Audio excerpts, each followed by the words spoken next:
Hey everyone. How is that for timing? Just as the song was ending, it faded out and you got me. So just as we were getting to the start of the show, I got a text from Eric. He's going to be about 10 minutes late. So you have me vamping with you for about 10 minutes until Eric can join us. I am in the middle of sending a text message.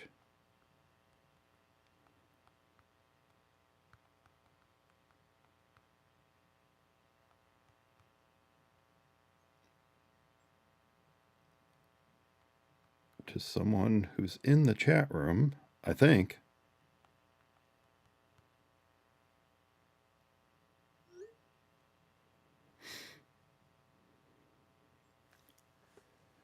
Maybe he's not. Maybe that's a leftover chat from last time. But I'm pretty sure he's in there.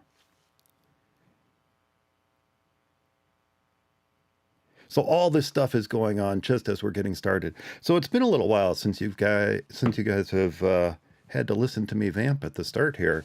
But this is going to be our first regular episode of For Mac Guys Only in a little bit of time now. We had the reaction time episode last time.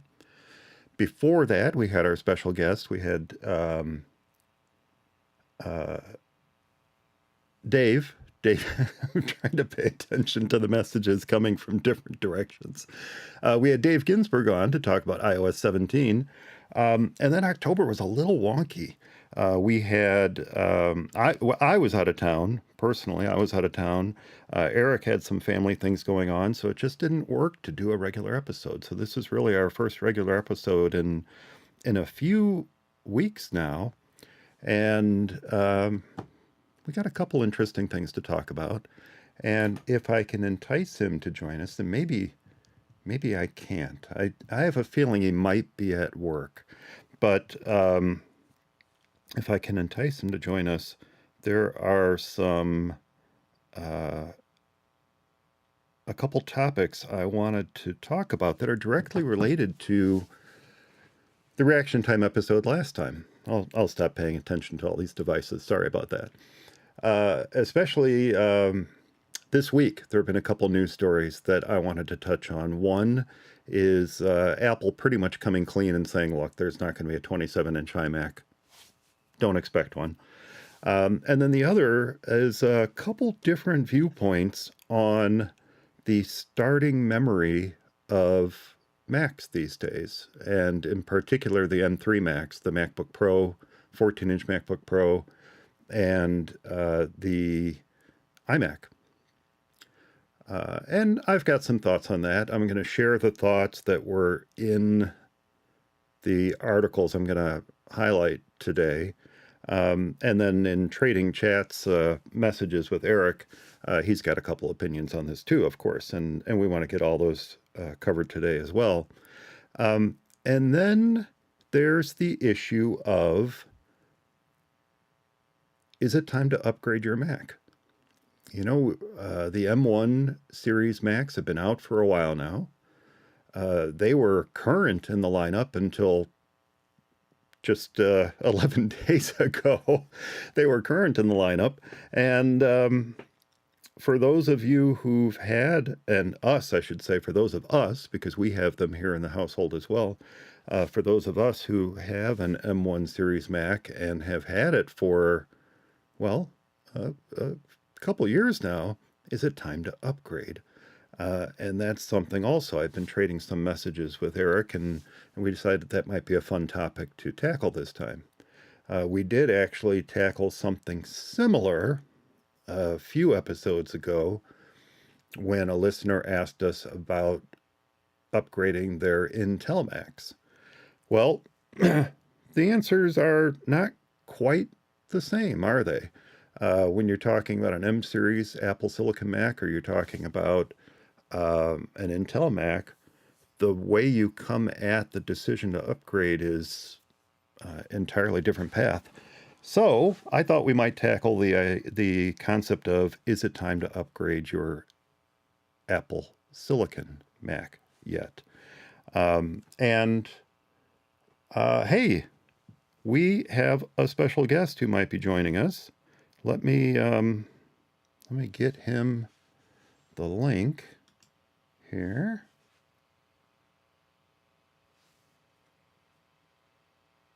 Bear with me a moment.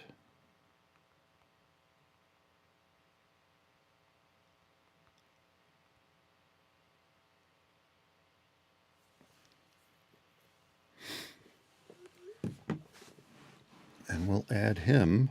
Oh, you know what I just realized? Oh, let me do something here. I just realized that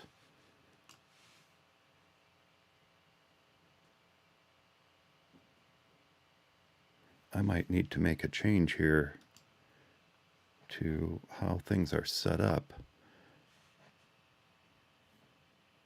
Oh, okay, we can do that.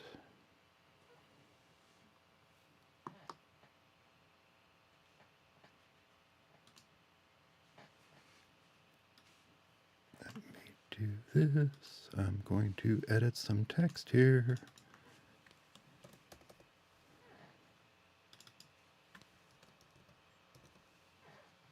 There we go. Boom. Save. All right. That'll work. Now let me come back to me. All right. Back to live mode. Oh, I was on me. I'm sorry. I was on me. I switched over. So with Ecamm Live, which is what we're using here, I can go into what's called a preview mode. And in preview mode, I can make changes and edits to the different scenes that you see. So for example, this would be the Mike and Eric scene. And then if it's just Eric alone, that would be Eric. And of course, it's blank because he's not with us yet. But I can also edit those scenes behind the scene. And I was just making a quick change to one of the scenes so that when our special guest joins us, we can get him into the guest 2 spot, which will be awesome. So, hey, and it looks like we have 2 folks watching. Hello out there, everyone. All right. Can you hear me okay? I can. I just need to switch over to AirPods. All right. You might run into some trouble with those. I've had trouble with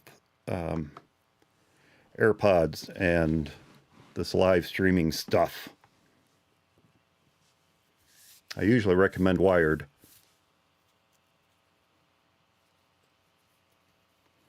Well, for some reason, my wired earbud is itchy. Not that anyone needs to know that. And for those of you who are watching live, you can see Guy Serle is with us. Hey, Guy. Hold on. Oh, hold on. All right. How do I switch my audio, not the audio source, but what I'm listening to, what I can hear? Well, that would be on your Mac. Isn't this fun? When you join in, it asks you audio, and then I believe I'm in the settings, and it's selected my camera, and it's selected my audio source, but I'm trying to pick my earbuds or AirPod Pros as what I'm listening to. I guess I have to do that in... Oh, no, that's done in system. I can hear you well enough. M4, AirPods Pro. Except I can't hear you.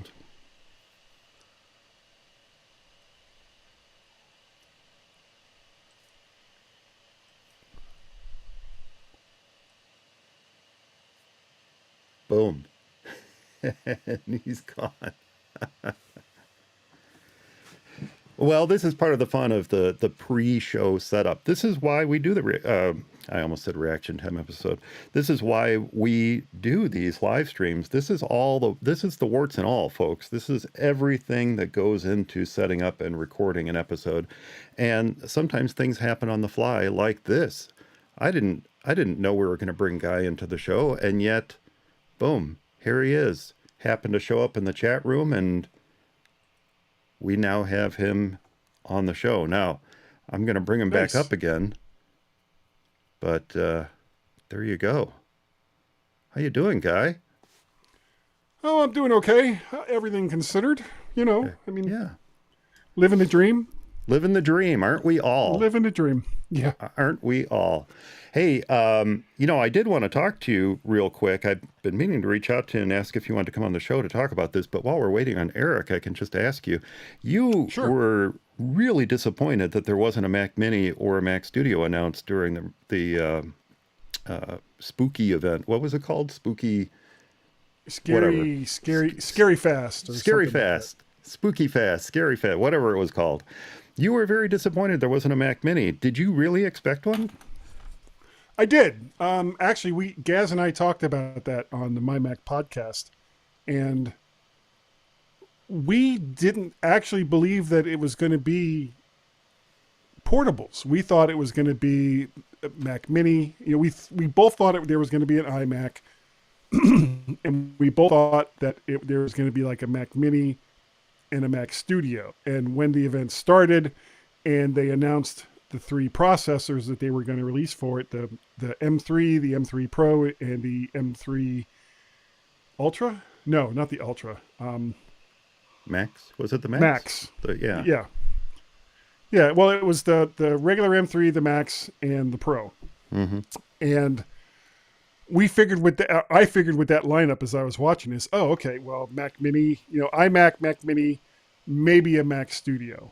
I'm still on the M1 Mac Mini, and it's fine. There's absolutely nothing wrong with it. It's doing everything that I want it to do. But I would like to upgrade, and I have the means to do so, and I was going to do so. I was either going to get a new Mac Mini, probably the 32 1 terabyte or 2 terabyte, or the lower range Mac Studio, if that was going to come out, but neither one did. It was 14-inch MacBook Pro, 16-inch MacBook Pro, and an iMac, and you know what? That's fine. There's nothing wrong with any of those machines, but I have a M1 MacBook Pro that I'm barely using now, so it just didn't make any sense to spend that kind of money to upgrade it to an M3.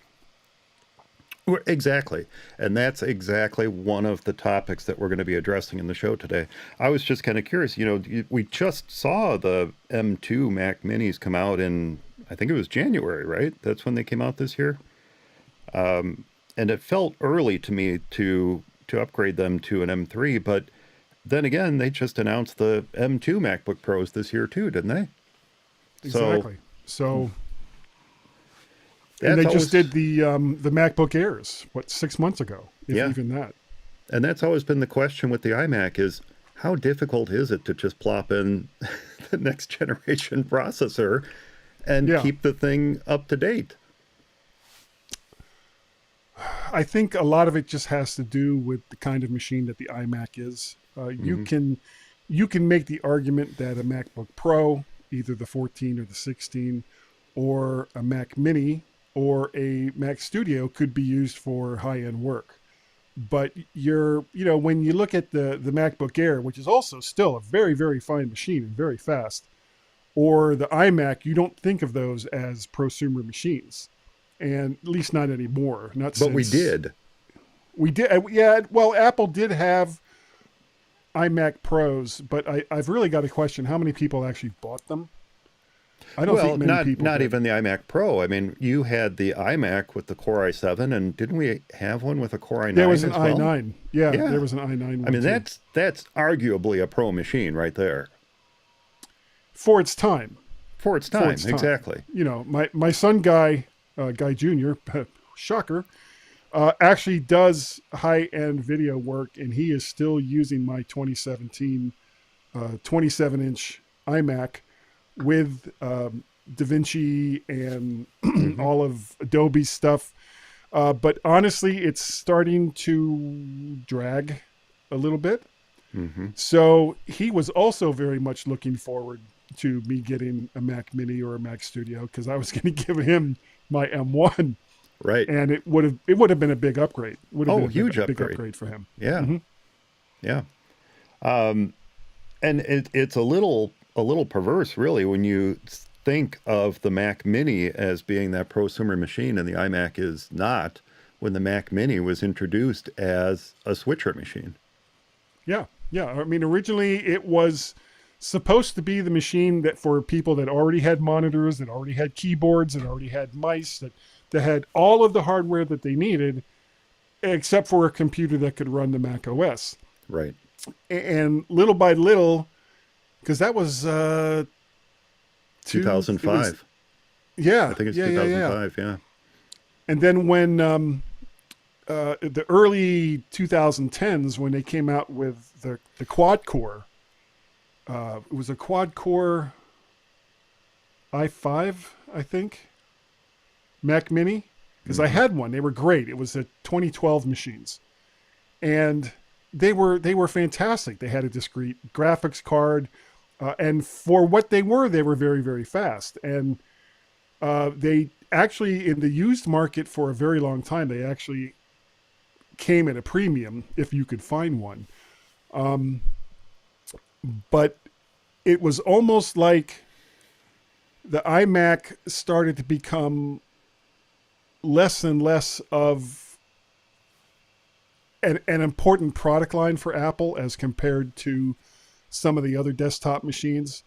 And I think Apple, when they came out with the iMac Pro, and probably didn't have huge sales numbers on it, because remember, for a very, very long time, Apple has not released numbers on the number of Macs in each category that they're selling. They just give you a Right. general overall, okay, well, we sold, this amount of Macs in retail, and this was our profit margin, and then they move on to the next thing. I still don't believe that the iMac Pro sold very well. And I think that the people that it was marketed to were like, why am I going to buy a machine that is closed end? And remember, this is in the 2010s, Hmm. when I could get a Mac Mini that was still capable of having its RAM updated and still capable of having external or more internal storage put into it. Or if I was going to get a, not so much the 2013 Mac Pro, but the 2010, 2012 Mac Pros, Which I had or for even 10 years. yeah. And Yeah. my son Peter has my old one, a 2010 that I updated to. I think it's two quad core Intel processors. I mean, Yeah. it cost me a ridiculous amount of money, and I frankly had stopped using it at some point for the iMac, the 2017 iMac that I had, because it was just getting too old to be able to run some of the software that I wanted to run it with. So the iMac at some point became less of a priority for Apple, just like for a long time the Mac Mini was less of a priority. From like 2014 to 2018, I don't think they even updated the darn thing. And when they came out with the M series of processors, it was like, okay, well, we're going to redo our entire desktop line, and that's going to include putting a higher priority on the Mac Mini to make it more of a prosumer kind of choice. And then it came out with the Mac Studio, which was definitely their prosumer professional machine prior to the release of the M series Mac Pro. And then the iMac was like, okay, and you know what? Here's a 24-inch iMac, and it's got lots of pretty colors. And hey, good luck to you. You'll be fine. And then they did nothing with it for 2 years, because it didn't, for the market that it had, it didn't need to be updated. Mm. The M1 was a fine processor, and the people that were buying iMacs, it was like, okay, well, it's doing everything I want it to do. Hi, Eric. Yeah. Howdy, Eric. Meet our special guest, our special surprise guest. And You're really spot on quiet. with that too. You're really quiet, Eric. Oh, am I really?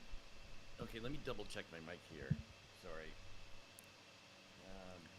And I'm actually on a different mic than I've been using for a while. Big surprise.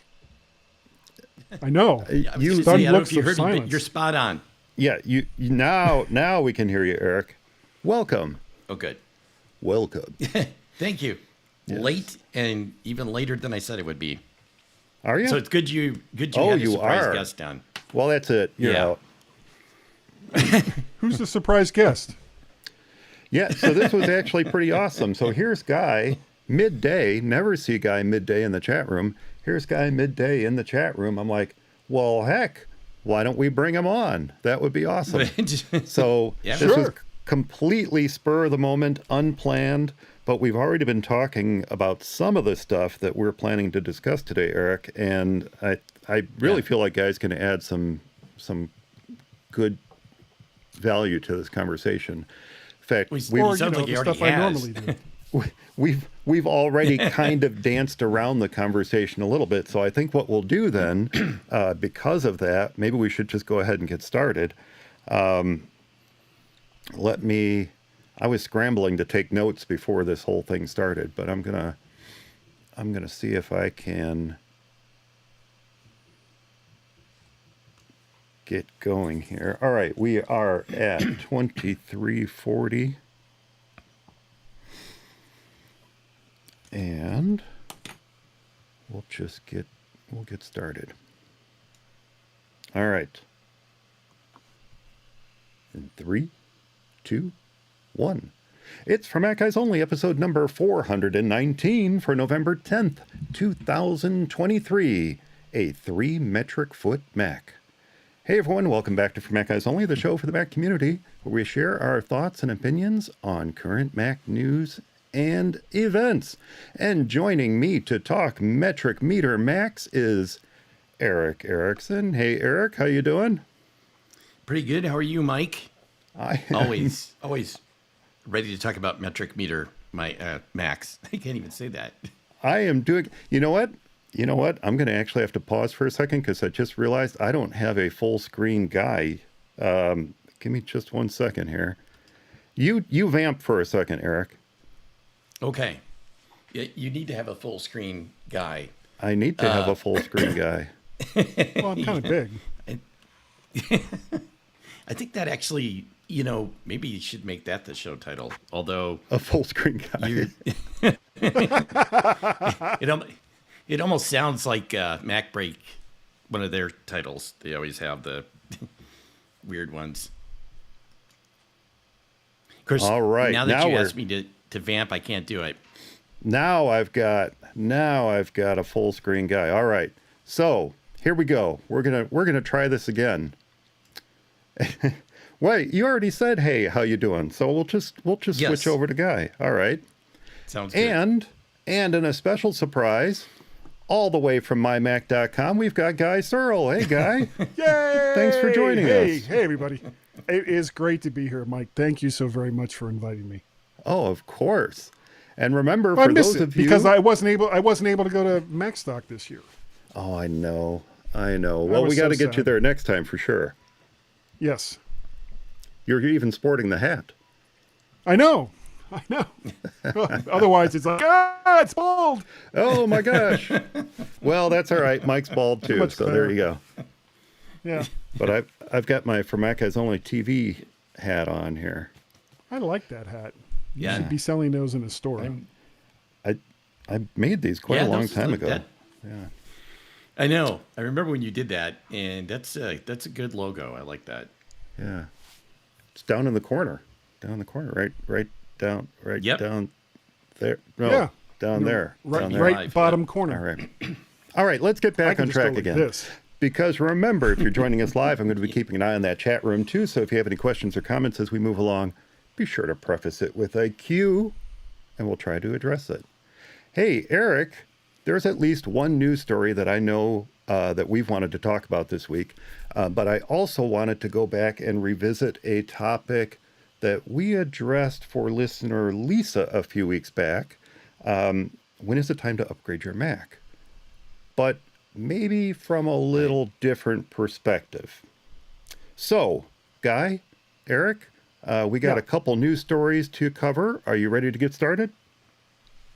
let's go. Sounds good. All right. Well, in the first story this week, while there wasn't an official statement that can be quoted, Apple seemingly broke a tradition of not commenting on future products when it confirmed to The Verge that there will be no 27-inch iMac to replace the Intel model that was discontinued last year. Now, as pointed out in the article, they specifically said 27 inches, meaning there's always room for the rumor mill to pontificate on the possibility of a larger screened iMac at some point in the future. But Apple did go on to say that they feel the 24-inch model slips nicely in between the 21.5-inch and 27-inch models, and that may very well be all anyone ever needs. Oh, and if you want larger, well, just go with that Mac Studio paired with the Studio display, or in an interesting twist of Mac fate, go with the Mac Mini. Now, we were just talking about that a minute ago, how the Mac Mini has kind of become that prosumer machine that the iMac used to be. What do you think about that, Eric? No 27-inch iMac? Now, 27-inch iMac, do you think we might see larger? Yeah. Well, I had hoped that we would before it actually before they announced that. Now I'm not so sure. I guess, yeah. I've always been one of those people that really liked the 27-inch iMac, and I guess back in the day before the Mac Studio and like you said, the Mac Mini getting really beefed up, that it was one of those things that kind of fit that, especially the Mac Pros being more and more expensive, and it was really kind of a good prosumer machine. Yeah, not the. I mean, the iMac Pro obviously was a little bit more expensive too, but just even, specking out a 27-inch iMac was really, you could get a really good Mac. And now I think with Apple Silicon and obviously with the Mac Studio, since they went that route, they probably feel like, especially like since you just mentioned the Mac Mini, they probably feel like they can accommodate that, that sort of thing, and maybe that the prosumers are maybe looking for something that doesn't come all in one all the time as well either. But I don't know. I think I'm going to kind of miss it a little bit. But it, like you said, they do seem to have stuff to cover for it. It's not like it's missing in the lineup. It's not like, well, there's nothing you can do now. So I guess that's good. Yeah, you're pretty much stuck. If you want 27 or 32 or 36-inch, that's it. Nowhere to go. You got to buy a Windows machine. What do you think, Guy? Yeah, right. Apple is notorious for making grandiose announcements over something that they're not going to do, and then 6 months to a year later, they go ahead and do that exact same Right. thing. Yeah, that's right. Yeah. So they did the same. They did it with the phone. They did it with the iPad. They've done it with various Apple products over the years. But in this particular case, I think they're going to stick to their guns. I think that the iMac, being the kind of machine that it is now, as compared to the kind of machine that it was in the late 2010s, that it's now a consumer device. It's a consumer machine. It's the Apple computer for people that don't want to be bothered to go out and get a keyboard, a mouse, and a monitor, and they just want something that they can put on a desk, connect or not connect an Ethernet cable and all of the stuff that they need to do the everyday tasks that they want to do, and then just move on. And when they're done, they turn it off and they don't turn it back on again until they need it. So when you look at the iMac now, that's exactly what it is. It's a machine for consumers. You look at something like the Mac Mini or the Mac Studio, where you can have multiple monitors. You can, basically make the choice of what kind of monitor that you need. I mean, I have a Mac Mini. I have two 27-inch monitors. I have a Gigabyte and a Dell monitor attached to it. And are they, 4.5 or 5K studio monitors? No, they're not. But then I don't need 4.5 or 5K studio monitors for the kind of work that I'm going to be using it for, which is mostly audio. So I picked these up for relatively cheap, and they're great for what I need it for. I've got all the screen real estate that I need, and I've got a machine that is blazing fast. Yeah. Do I wish it had an M3? Yes, but I don't have one of those yet. Damn you, Apple. Well, my love for the iMac is that all-in-oneness of it. Now, I do have a 27-inch iMac on my desk at the office, and I really don't look forward to replacing it with multiple components scattered all over the place. I like everything in one spot on the one desk I have, keyboard, mouse, maybe an external drive connected to it, which I do. I have a Time Machine drive, and I have a small quasi NAS box attached to it. I actually have it running as a JBOD, just a bunch of disks, in other words. Yeah, me too. Yeah, and that's nice, but that's, two boxes in what would otherwise be a monitor, a computer, external drive, all this stuff, and I got to figure out how to put it on my desk in a neat way. So from my perspective, the new iMac is great, and I just had the privilege of working on a brand new M3 iMac this week, which I'm going to talk about in just a bit. But it's handcuffed by the limited processor. It's handcuffed by the limited internal storage choices. And the biggest issue with it is that it's limited to that single external display. So I think if Apple could just stick an M3 Pro in it as an option for those who might want that. The 27-inch iMac on my desk at the office, by the way, is a Core i5. And it's more than held its own for, well, far longer than it 7 should. years now? Far longer than it should. Those who listen to the show know it's a 2012 iMac, and I'm using OpenCore Legacy Patcher to run Ventura on it. And it's running great. It's running fantastically. But part of that is because I opened it up and I plopped a 2 terabyte SSD in it in place of the traditional hard drive that it came with. If I didn't have that option to do so, which we don't have on the current Macs, and again, that's something we're talking about in just a bit. Without that option, I have to buy a Mac that has everything that I need of that Mac for the next 5, 6, 8 years, because I'm the type of person to buy a Mac and hang on to it for a long time. I'm not looking to replace it every 2 years, every 3 years, or ideally not even every 5 years if I don't have to. But I think we're now in a new cycle of Macs where that's not going to be a reality anymore. I can't hang on to that Mac Pro for 10 years. I can't hang on to an iMac for 10 years like I used to. But if Apple would only just stick an M3 Pro in that iMac, it would be a much different machine. I mentioned 2 clients who were waiting and waiting and waiting for a new iMac, or not a new iMac, but an upgraded iMac. Something with an M2 is really what they were waiting for. And one purchased one, and I'm jumping ahead because this is something I wanted to talk about in just a bit, but one purchased one and the other one is holding back because she's a switcher, she's coming from Windows, and she currently uses 3 displays. And when we got to that part of the conversation, she said, "Oh, I can't hook up my 2 external displays to it." And I said, "No, you're limited to 1. There are ways around that, mind you, but these are not ways that a switcher wants to deal with. They just want to take their 2 monitors, connect to it, and go. No, it's a mess. It's a mess. Yeah. And as much as I would like to tell her that one external display combined with spaces and some of the other efficient ways of dealing with Windows on the Mac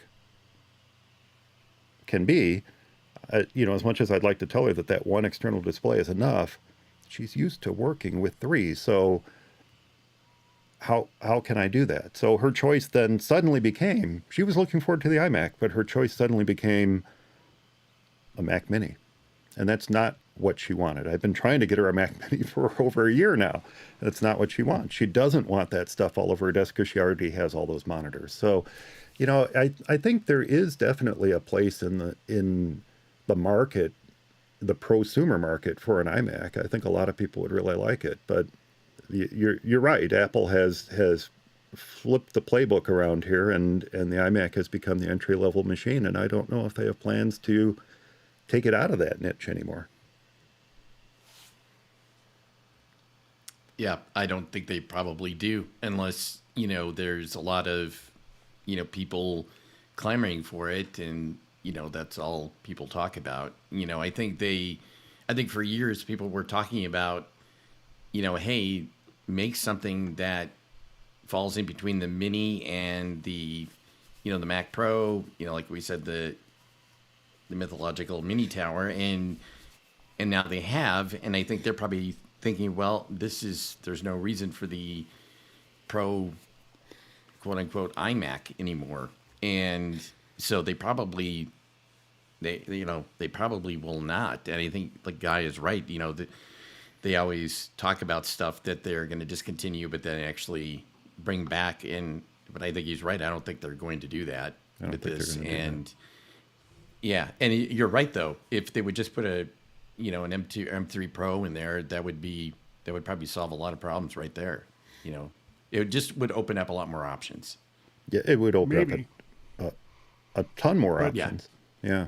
The problem with that is the higher end M3 processors sell higher end computers. So you're looking at Right. higher sales for Mac Minis. You're looking at higher sales for Mac Studios and the eventual M3 Mac Pros. And if it's a choice between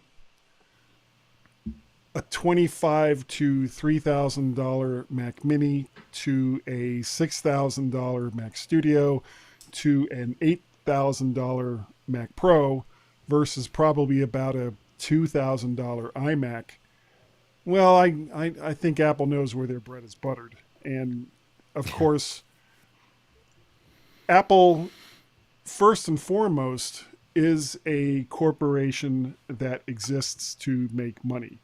And, we anamorphize, that's not the right word, but you know what I mean, them as being this, this lovey-dovey, holding flowers in our hands and putting them in rifle barrels kind of company. But in reality, they want to make money. And their upgrade path for each one of the machines that they currently sell shows that their greater emphasis is on making money. When you look at the entry-level machines for every single one, everything that they sell, it's laughable. To have just 8 gigabytes of RAM and 256 gigabytes of storage in a Mac Mini, or even 512 gigs of storage in a Mac Studio, it's ludicrous. And those machines exist for people to say, well, I want more and I'm going to have to spend more, but they have those low end machines there so that on the website they can say, look, it's only, it's only wafer thin for Monty Python fans. You can, you look at the entry level prices for all of their machines. And I'm willing to bet that there's very, very few people, especially when you're talking about the Mac Minis and Studios, that are actually buying those machines. And most people are going to go up a level or two in either storage or memory, especially since you can't make those choices later on down the road. Yeah. For those of us who work retail, what you're talking about are end cap specials.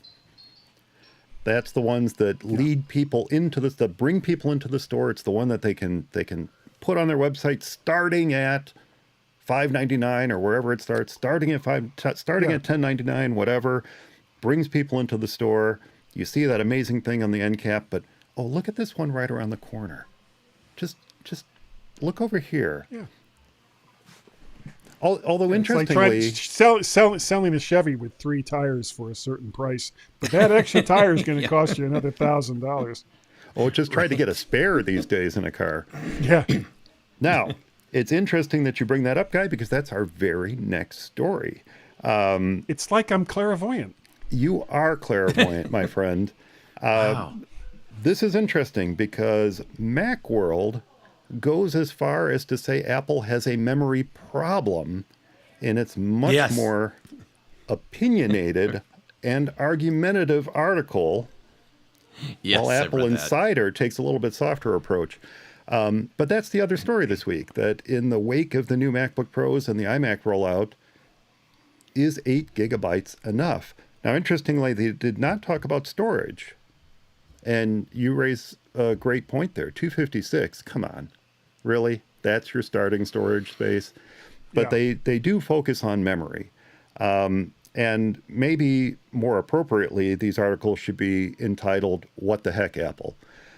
Now, Apple Insider's headline is, Apple insists 8 gigabyte unified memory equals 16 gigabyte regular RAM. Okay? And that actually comes from an interview with Apple's Vice President of Worldwide Product Marketing, Bob Borchet. Is it Borchet or Borchers? I'm not sure. But he said in that interview, quote, comparing our memory to other systems' memory actually isn't equivalent.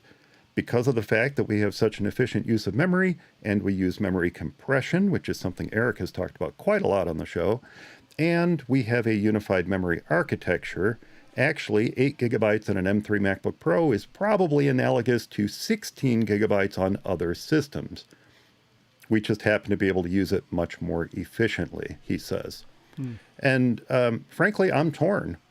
Because when we ordered the first Apple Silicon Mac for our household, I actually went back and forth for at least a week. And I'm sure I involved you and looped you into this decision-making process too, Eric, because I always do that to you. But I debated at least a week if 8 gigabytes would be enough, because it just seemed wrong to order a MacBook Air with 8 gigabytes of memory. It's just, who does that? But this is a whole new world that we were working in, and all the videos I watched, all the articles I read, all kind of said the same thing. 8 gigabytes on an Apple Silicon M1 Mac is about equivalent to 16 gigabytes on the Intel Macs. So now, 2 years in, I would say in hindsight, I think I agree with Apple that 8 gigabytes in an Apple Silicon Mac is enough for most users. Now, that's an important word. Just like 27-inch was an important word when Apple said no 27-inch iMac. Most users is an important word here, too. But interestingly, Macworld and Apple Insider, and several others, but these are the two I'm going to focus on, they come at it from a different angle. Specifically, they're looking at that new MacBook Pro and saying, hey, look, Apple, if you're going to slap a Pro moniker on that Mac, you better at least plop 16 gigabytes of memory in it. And when it does come time to upgrade, they say, why does Apple insist on charging a flat $200 for each bump when the estimated cost for them to do so is roughly $30 to $50? Now, I'm going to quote Macworld, if that. Yeah, Macworld says, kind of a long quote here, but they say 8 gigabytes of LPDDR5 6400 memory, which is the memory that's used in Apple's products. It costs Apple a tiny fraction of that amount. Nobody knows precisely what Apple pays its suppliers. This is Macworld talking here. But the going price for 64 gigabits, 8 gigabytes of that sort of RAM, is less than $40 in quantity. Apple's deal likely has them paying $30 or less, as Guy just pointed out. And then the Macworld article goes on to point out that if you, quote, configure a MacBook Pro with the M3 Max, the full 16-core CPU version, every additional 16 gigabytes of RAM costs $200. The same as 8 gigabytes of RAM on the lower configurations. Now, the article devolves from there as it variously refers to Apple's pricing as, quote, upgrade extortion, stingy, highway robbery, and corporate greed. Now that's Macworld's words there. Now, Apple Insider's take, and then I want to get both of your takes on this in just a second here. But Apple Insider's take is a bit less one-sided. Apple Insider says memory in Apple Silicon is accessed faster than in previous designs because the RAM is on board the processor. We all know that. It doesn't have to be reached via the traditional bus and separate chip method. Now, there are potential issues, but overall, Apple is right that this is a significant improvement. Now, they continue. Borchet's claim is fair for regular use like surfing, light image editing, and the like. However, there are several professional workflows, and you mentioned your son earlier, Guy, several professional workflows that we highlighted in our Apple Silicon Mac Pro review from just after WWDC, and will again with our M3 Max MacBook Pro review that demand the RAM. And then they close by saying his comments likely won't hold much water with those users. So I feel like we have two different but possibly interrelated arguments going on here. First, should Pro Macs or even the iMac ship with 16 gigabytes minimum? And then second, in an argument made for as long as I can remember, why is the pricing so high? Why the pricing disparity? Or why is there no choice pricing, as they pointed out, $200 per bump, regardless of which processor or variant of the M series processor you start with? Guy, what do you think? Yeah, they charge that much because they can, essentially. Because they can. Yeah. However much it costs Apple to go from 8 to 16 to 32 to 64, or in the case of the new MacBook Pros, 24 to 48, it's kind of hard to figure out the new math when it comes to RAM on these MacBook Pros now. It's a fraction of what it's going to cost Apple, and I frankly would be surprised if it was even $30. But in one particular way, they are absolutely right. The fact that the RAM is integrated with the processor and with everything that makes a computer means that it's going to be much, much faster than it is if it has to go to a separate bus and then come back again. I still believe in my heart of hearts that there should not be a single Mac released that has 8 gigabytes of RAM. Because one of the reasons why people get more RAM isn't so much because they feel they may need it now, but because they feel they may need it later. So having 16 gigabytes future-proofs you somewhat. And honestly, most people, even if they had 16 gigabytes of RAM available at the lowest end of the scale, they'd still bump that up to 32 or 48 or whatever the next RAM bump was for $200, so Apple would still make their money. That's my opinion anyway. Yeah. Eric, what do you think about all this? We talked about it, and we did mention, why are they shipping Macs with 8 gigabytes these days? Yeah. What do you think? I totally agree. Especially, well, I totally agree with Guy that there shouldn't be any Mac that ships with, less than 16 gigabyte of memory.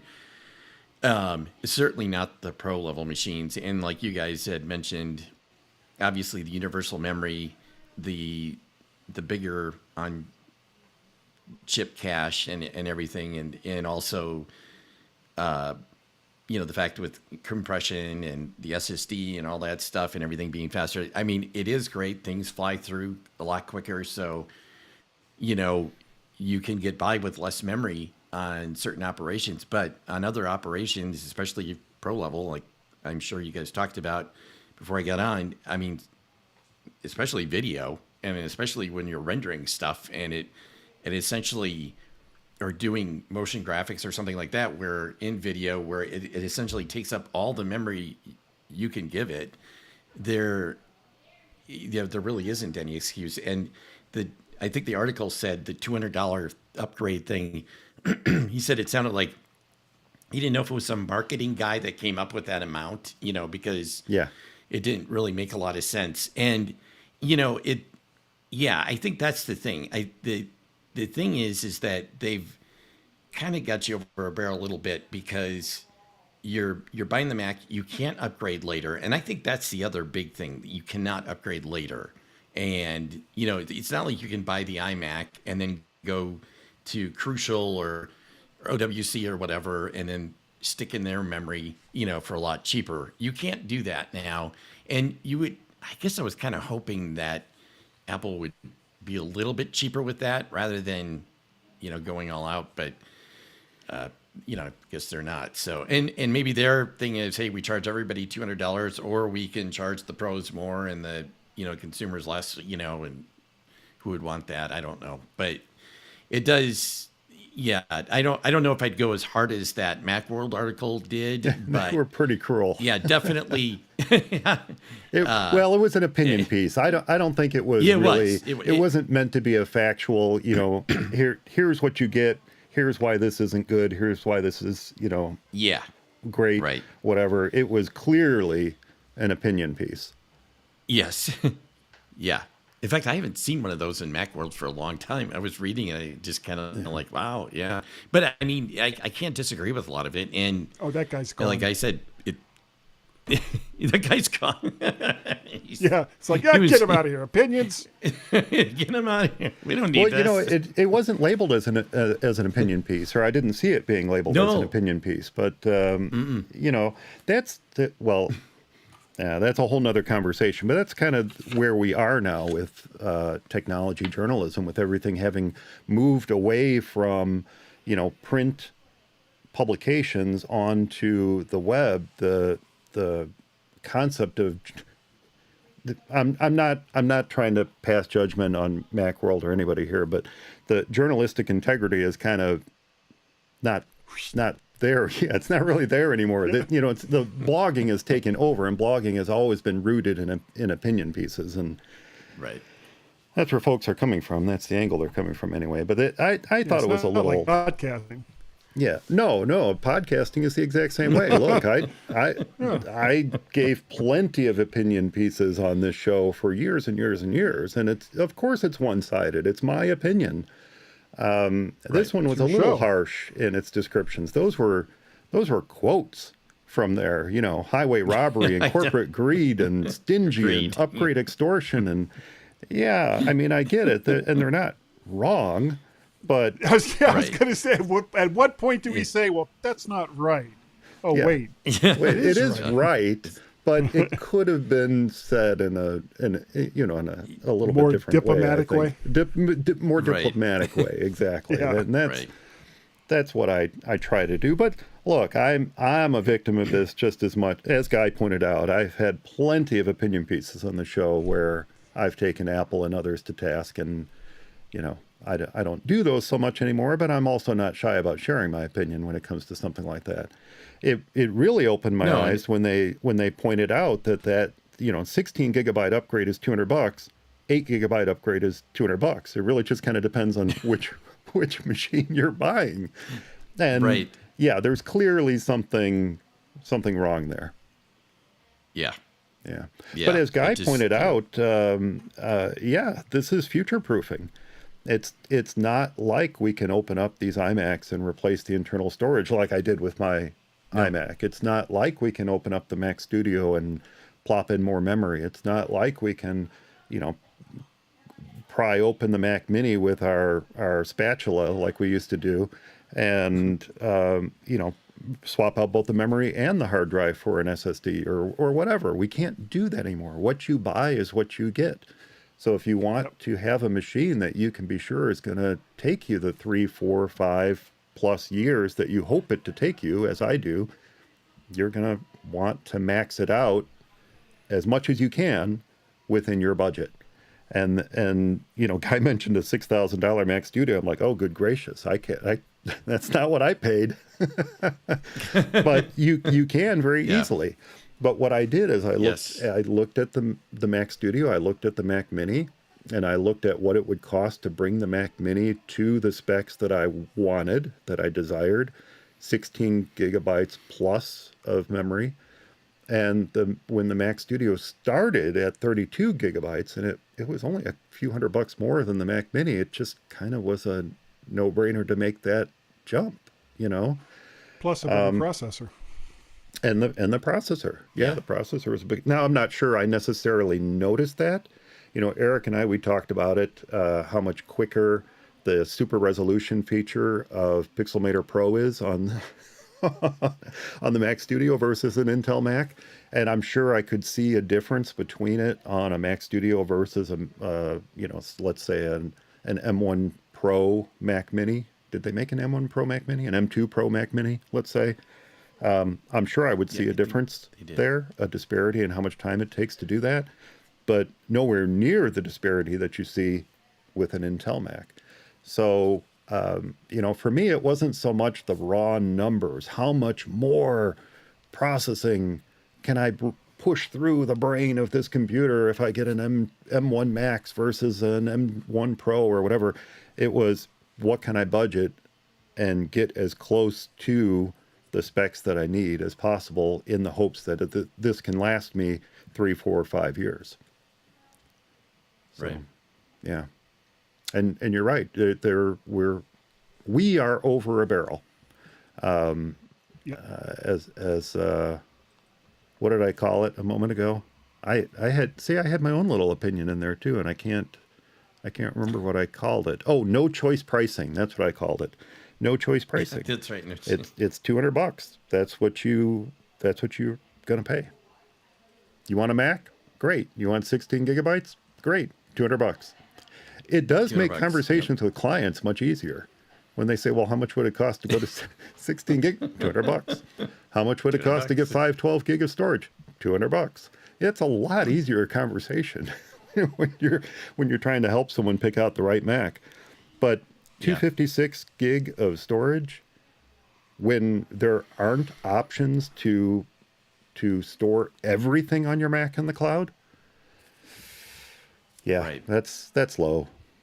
That's low. Yeah. I mean, I'm looking at the Mac Mini with a Pro processor right now, with the 19-core GPU, 12-core CPU, 32 gigs of memory, 2 terabyte internal storage, and nothing else.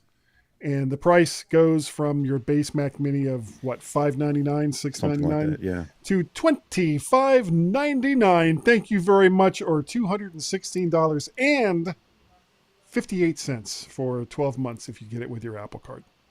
And now, how does that compare to an equivalently spec'd out Mac Studio? I bet it's very I similar. will tell you in a minute. I bet it's very similar, and the Mac Studio in that case is a better purchase, quite frankly.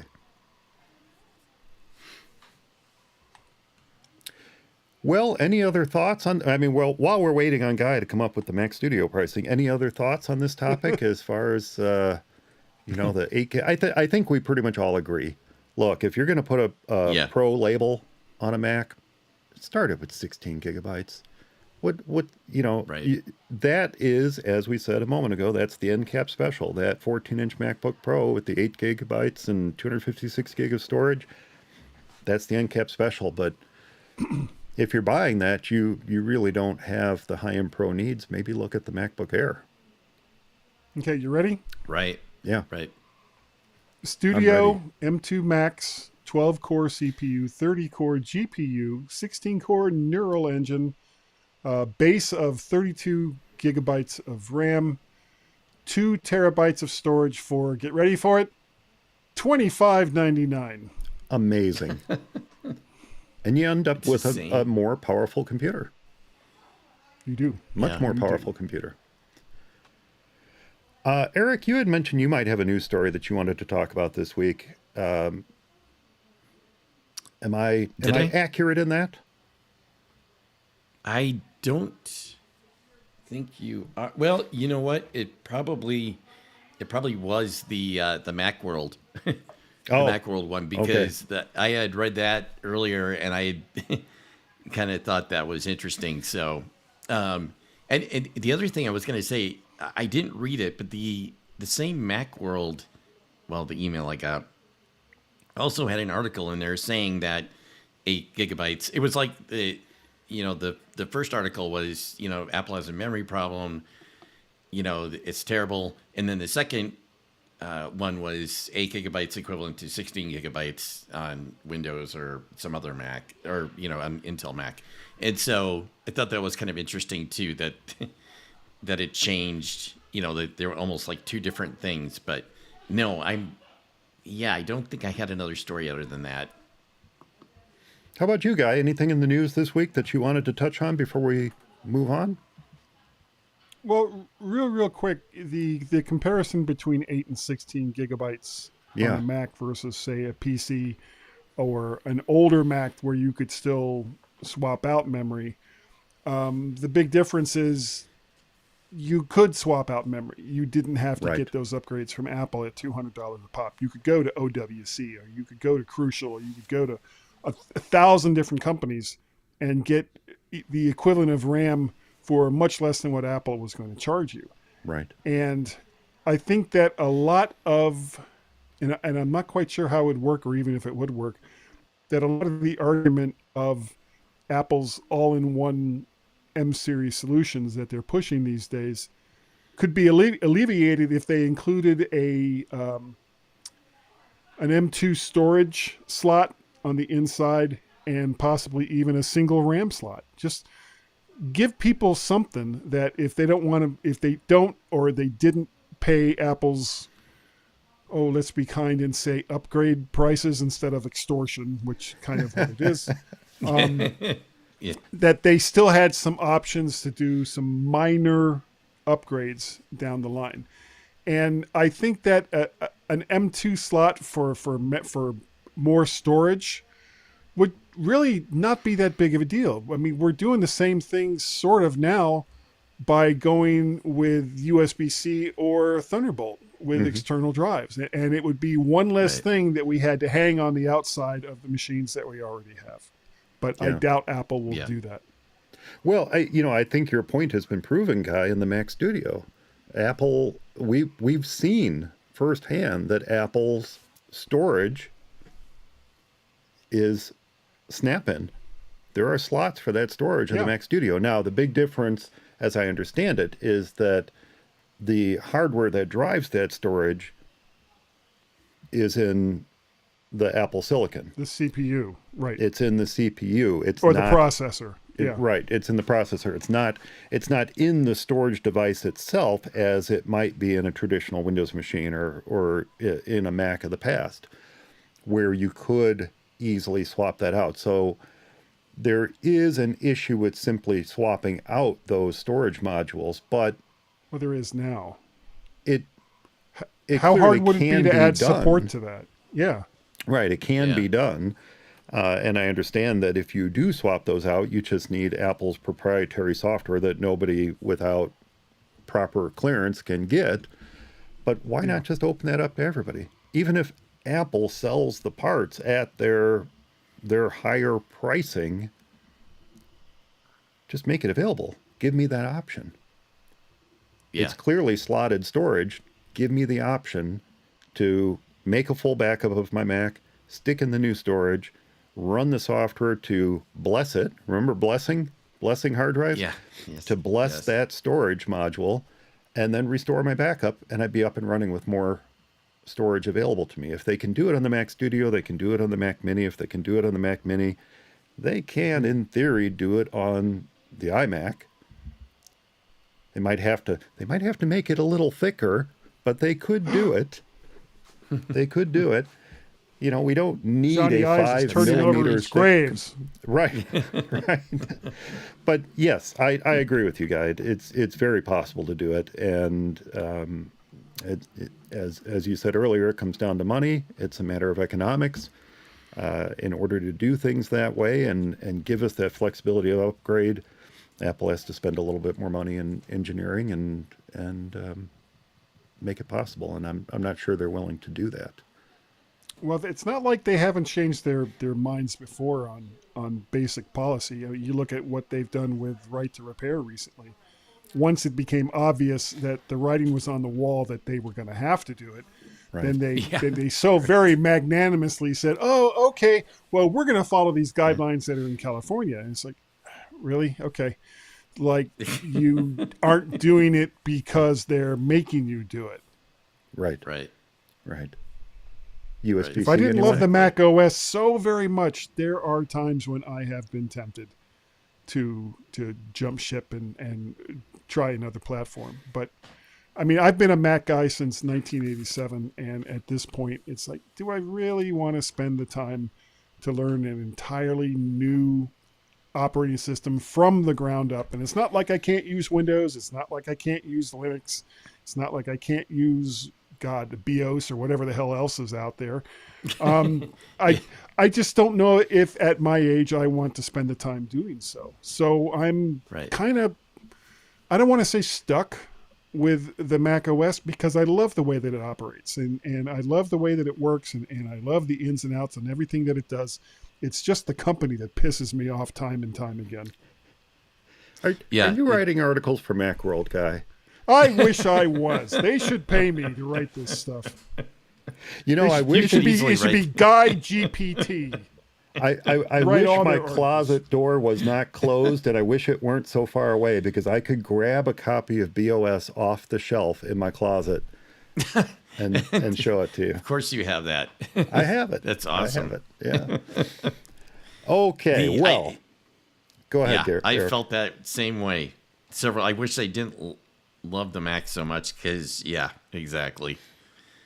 Okay, you know what, Guy? I'm going to have you back on, and we're going to have this conversation, because in short, it's really not that difficult to switch to an alternative operating system these days, especially something like Linux. Right. For someone like me, who loves open source software anyway and uses it on a daily basis on my Mac, to switch over to something like Ubuntu Linux that I can very easily, within a matter of minutes, swap around and give it that look and feel of Mac OS without even installing any third-party software, just right out of the box. I can make the dock look and feel like the dock on the Mac. It has a menu bar, for goodness sakes. You know, it has a control center. It's had the control center longer than the Mac OS has had it. So, and by the way, it has Firefox and Thunderbird and LibreOffice and, you know, all the apps I use on a daily basis anyway. So for me, it wouldn't be that big of a deal. And with more and more stuff moving to the cloud, software-wise, it's really not that hard to switch. No, it isn't. I have seen a number of articles with the basic premise being how to make your blah, blah, blah Linux installation look like the Mac. And the craziest one I saw was one is like, oh, let's make it look like Mac OS 8 with the embossed little Apple, multicolored Apple logo and all the rest of that. And it was like, that is 3D. That's beautiful. It's, you know, it's crazy that there are people that have spent an inordinate amount of time to do something like that. And for all of those people that do those things, even though I don't use them myself, good on you. Thank you. Yes. Thank you very, very much. Yeah. You know, and quite frankly, most of those articles go over the top, and they go to the next level. That's amazingly awesome, but I don't need my folders to look exactly like they look on Mac OS. I don't need my font to be exactly the same. I don't need all that. If I just want to have a similar feel, it's a heck of a lot easier to switch over to Ubuntu than it is to switch to Windows 11, quite frankly. And the nice thing about being out of the box is when there's updates to the base operating system, it shouldn't break anything. Whereas if you should not break anything. But when you go out and you get some of the third-party solutions to make it look like Windows 95 or whatever, you know, the next time there's an update, the whole computer just goes, you know what? I don't know what you're trying to do here, but I give up. That is quite frankly about as fragile as the situation my iMac is in at the office, where I've hacked it to run Ventura. I do not recommend that for the faint of heart, but when you get it to work, it works great. Just don't leap on the latest update when it comes out. Trust me on that one. Wait, when you turn it on, jump back 5 feet and wait till it finishes booting. And wait till it finishes. Well, as an example, I just upgraded it with the latest release of macOS, and when I did so, I re-updated the drive on the Mac, the boot process and all that kind of stuff. I re-updated that, and when the Mac rebooted, it came up with the drive switcher. I went, I forgot to uncheck that box. And so I had to go through the process all over again. It's not a simple just upgrade and go on your way. You have to kind of know, I got to go in and uncheck that box so I don't get the boot picker every time the Mac starts. It wasn't a problem. Right. It's just something that I said, you know what? I'll do it next time there's an upgrade. I moved on. But for most folks, it's a very, very large sticking point. And so it's not something that you'd recommend for anyone but those with the least faint of heart. Right. Yeah. Yes. Okay. On to a related topic, actually, and I mentioned this just a bit ago. Last episode in the reaction time, I mentioned a couple clients of mine who were waiting for an updated iMac from Apple. And truth is, both were expecting an M2. Nobody was expecting an M3 iMac. They were both expecting an M2. But when those M3 iMacs were announced, one client didn't waste any time. She ordered hers at 8 p.m. that night, which meant that she took delivery on the official release day, which was November 7th. So pretty sweet. She got her brand new green iMac November 7th. Well, I stepped her through what needed to be done to migrate over everything from her 10.11 running iMac to the new one. And she got a little nervous at the idea. One, she wasn't doing backups. And we've had that conversation, and she's now doing backups on the new iMac. But she wasn't doing backups, so that meant creating either a clone or an initial Time Machine backup so that she could more easily migrate over. So she was starting to get a little nervous at all this, and she didn't have a backup drive. She didn't have all this. So I said, well, just bring it by the office and we'll get it taken care of. So she brought everything over to the office, and she just let me handle it for her.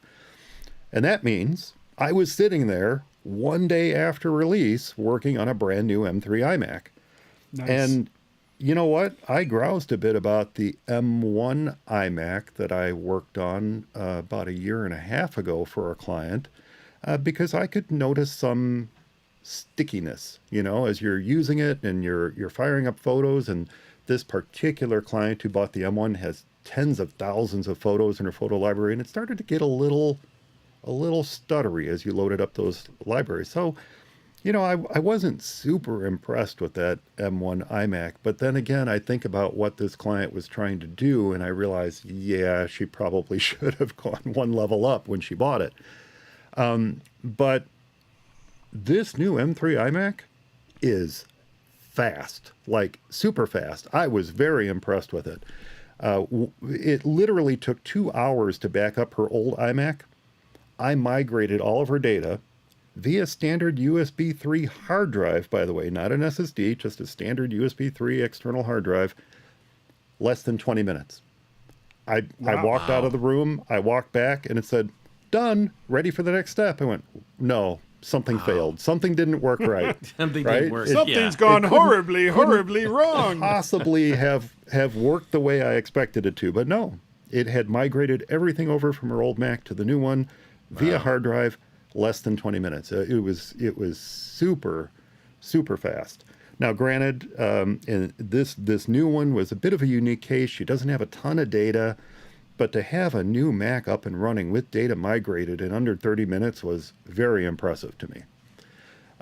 Then, as I sat there updating her apps and ultimately upgrading her macOS to Sonoma, which wasn't quite as smooth as you might hope it to be, we had to wait for 14.1.1 to be released. But I got to thinking, does this mean that all of our M1 and M2 Macs are now obsolete and we need to think about replacing them? This is that mindset that Apple has us in now, where we Right. don't have that upgrade path for our existing hardware. Unless we future proof it, as Guy said a while ago, this is the Mac that we have. And if you have an iPhone 12 and the iPhone 14 comes out, what's your first thought? Do I need to upgrade? Is my iPhone 12 obsolete? Well, now we start thinking, is my M1 iMac obsolete? Is my M1 Mac Studio obsolete now? Do we need to replace them? Well, as I said to Eric in a text message, of course the answer is no. That M1 Mac that you're running is still just as fast as it always was. Remember when they came out? Remember the benchmarks we saw? Remember how fast they were compared to the Intel Macs that we ran? Yeah, guess what? It's still that fast. So it's going to continue to run as well as it did. But I thought maybe we could delve into why the answer is no. And if folks are just fine hanging on to their M1 and M2 Macs for a while, and then maybe we could discuss what might push them to buy new. Now, you and I talked about this briefly, Guy. Um, so I'm going to go ahead and let you start this. But from my perspective, we've got an M1 MacBook Air, an M1 Mac Studio here at the house, so those two Macs. And then just this last summer, I purchased an M2 Pro Mac Mini for MacStock. I don't have any plans on replacing that. I'm still paying for it, for goodness sakes. But we're definitely not feeling like it's time to upgrade. Much like I'm still paying for the Mac Mini. I only just finished paying for the Mac Studio a couple months ago. Now, keep in mind, until October 30th, the M2 Macs were among the fastest personal computers on the planet. And while the M3s are measurably faster than the previous M series chips, those of us that are using those machines, well, we're almost certainly never going to realize those types of numbers when we're browsing sites in Safari or crafting new doc and pages. So, you mentioned passing along your M1 Mac Mini, Guy. What are your thoughts on this? Are our M1 Macs obsolete? Should we be looking Oh, at replacing them? oh, good God, no. No, they're just fine. Yeah.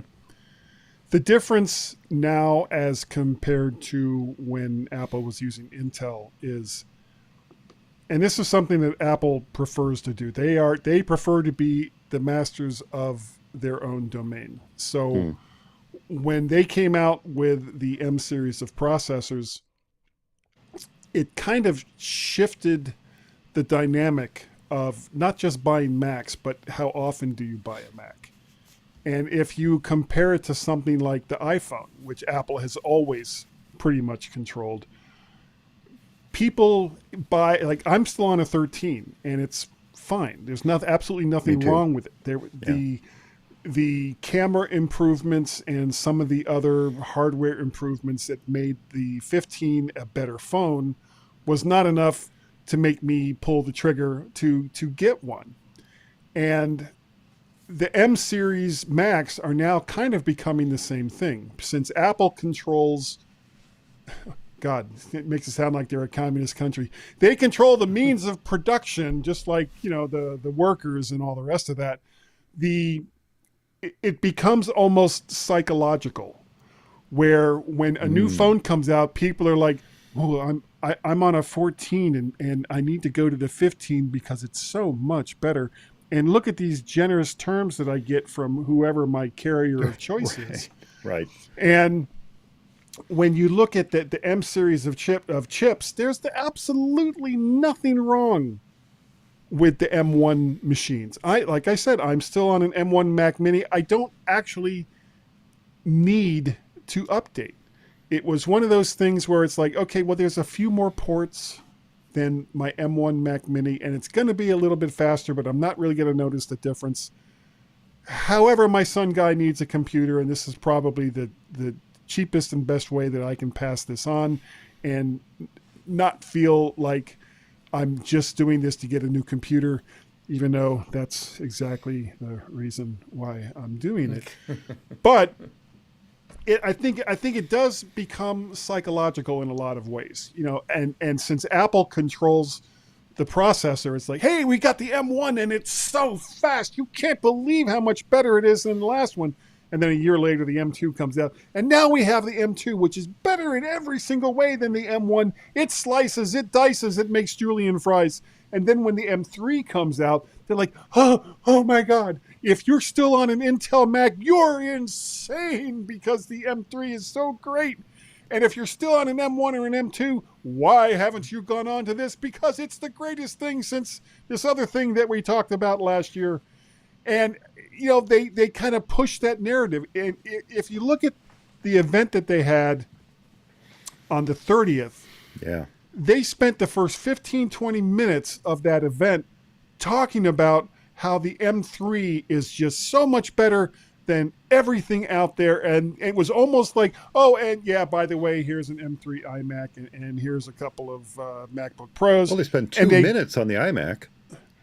they rushed through it because Yeah. they wanted to spend as much time as they possibly could to talk about the M3 because again, this is almost psychological in nature. They want people to sit there and say, oh God, I really, really need that M3 as compared to whatever Mac that I've had before. And they're really, really good at this kind of thing. So if you're on an M1 of any stripe right now, unless your needs have changed as far as the software that you run goes, and you're on a bare bones machine, 8 gigabytes and 256, why did you buy that machine? But if you are on that and your software needs have changed, then sure, look at the M2 market, look at especially the refurb market, which is still, I think, one of the best ways to get a less expensive, better Macintosh. Yeah. Or look at the new M3s and go ahead and pull that trigger and get one. But remember that if you're already on an M1, you really don't need to. No. No. Eric, I believe you mentioned on the Reaction Time episode that you weren't particularly drawn to the new M3s, but has that changed for you at all in the week since? Well, yeah, I think anytime in like Guy was saying, just the whole marketing thing and you need to have this M3, you immediately look at your machines and think, oh, mine's not good enough anymore. And once they Old start and coming dusty. out with yeah. Once they start coming out with the benchmarks and all that, it gets even worse. And you're thinking, oh man, but I think too, you guys are exactly right. It just because they come out with new machines doesn't mean your machine has gone obsolete. And especially if you've got an M1 or later machine, there's absolutely no reason to update to the M3 unless you have some niche thing that you really need to, get on or, use or whatever. If you need to have the most memory possible, in a laptop, you could get the MacBook Pros. But I think the other reason too, I was thinking about, because this M3 seemed like it came out so much quicker than the M2 from the M1, and I think part of it too is, with the system on the chip, it's a processor and everything, but they went over it with ray tracing and mesh and all that stuff. That stuff, like they were saying, and it was like the first on the iPhone, and that was one thing, but on a Mac, I mean, NVIDIA, AMD, they've already had video cards capable of ray tracing and that sort of thing for quite a while. Ages. So I think Apple needs to be able to say, yeah, well, we can do it too. That this isn't just limited, like you don't have to get some sort of third-party video card or a different machine completely. So I think, this is as much as catching up for Apple in some ways as it is forging ahead too. I think it's, because they're not doing just the CPU and the memory, but also the GPU as well. So, and I think now, personally, I don't have a need. I'm not a big gamer and I'm not all that, whatever, but I think maybe some of this stuff, besides just marketing and making more money and all this other stuff is trying to make sure that they have everything up to snuff too, that they, their processor really is capable of doing everything that, people think it is. Yeah, there's a little agenda there with the ray tracing and what have you, and that Apple is seemingly attempting to make another serious jump into the gaming market. Now, whether it will hold this time when it hasn't held every other time before that they tried to do it, who knows? But the tools that they're putting in place to make porting some of the most popular Windows games over to the Mac easier for developers are fantastic. I'm glad to see those. But it's not anything that we haven't really had before. The big difference is the improvements they've made to the GPU part of their system on a chip, as you pointed out. And so they had to mention the ray tracing. They had to mention the other higher end graphic features because, which I don't remember them all off the top of my head, but they had to mention these because it's important to this new push that they're making into the gaming market.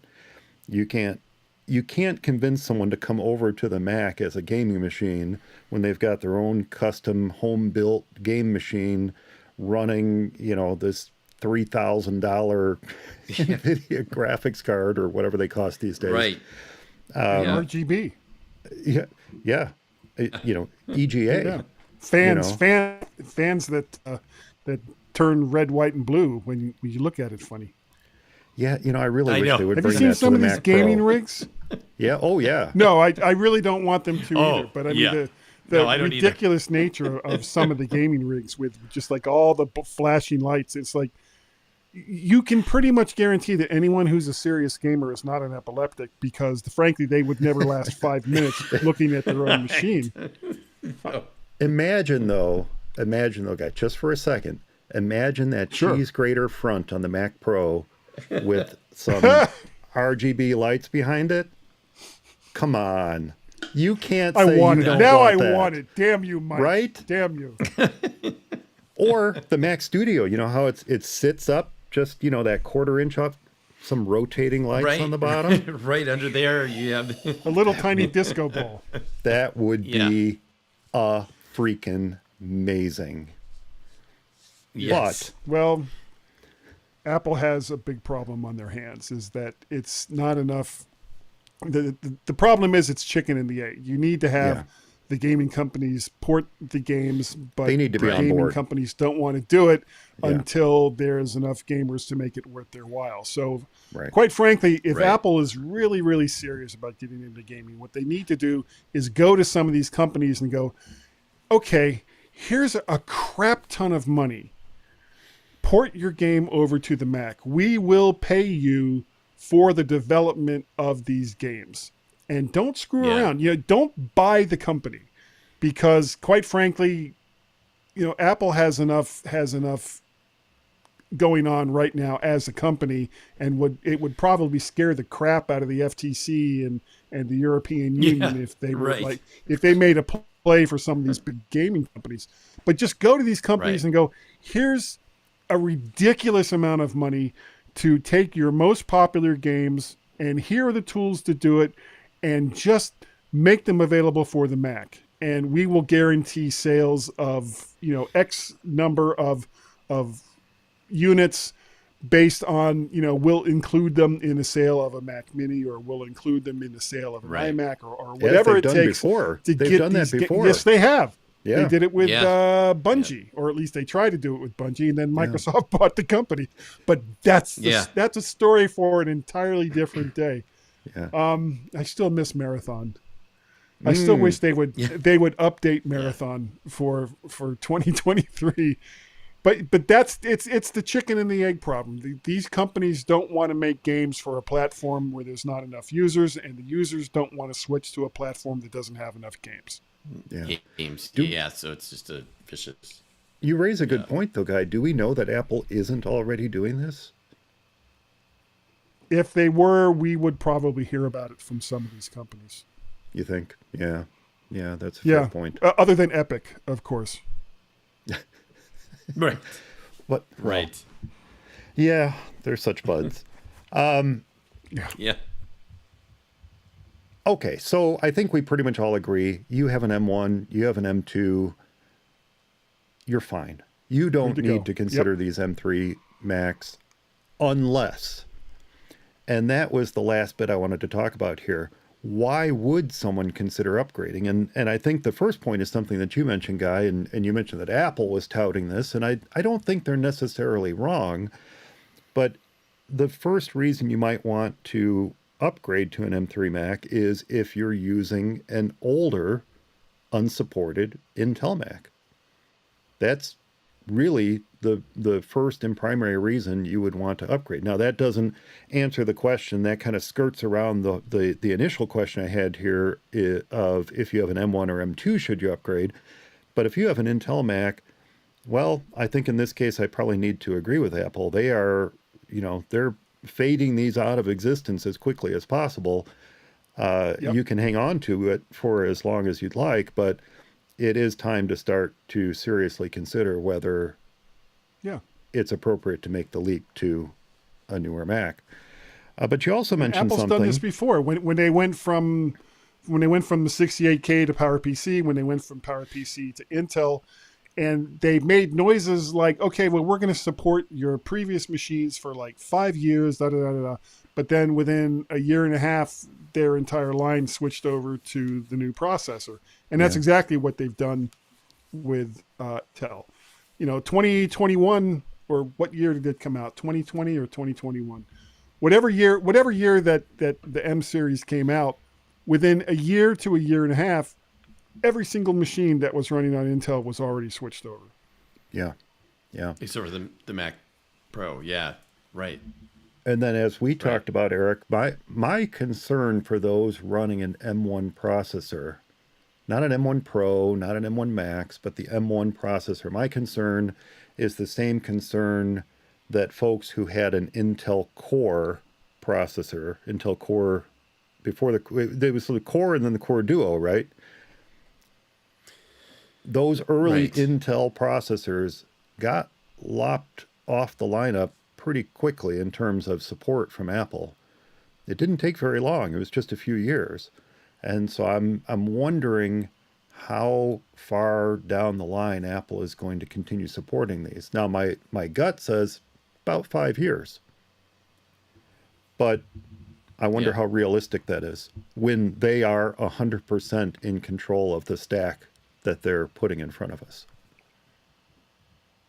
That's a really good question. I would think too, 5 years, but I guess it's part of it's probably based on how quickly they keep upgrading the next thing. I mean, how fast does the M4 come out in the because obviously if they're moving as quick as they're moving, that's going to obviously make I think supporting the M1 a little bit more difficult. But I do think, yeah, I mean, I was trying to think, were there some other issues with the Core versus the Core Duo? And I was trying to think if that would affect, if that sort of thing actually is part of the M1 or the M series. I think there's probably no good reason not to support the M1 for as long as possible, unless for some reason that whether it's the OS or there's some security issue or whatever else, that things become so much faster with the newer M series that they are not able to run some of the latest and greatest features on Mac OS or whatever on the old M1. But yeah, it is something to kind of be concerned about. You really don't know.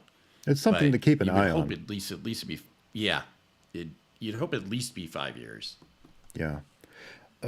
But both of you touched on one very important reason to upgrade, and that is if your performance is suffering. Guy, you mentioned folks who bought those 8 gigabyte memory and 256 gig of storage, right?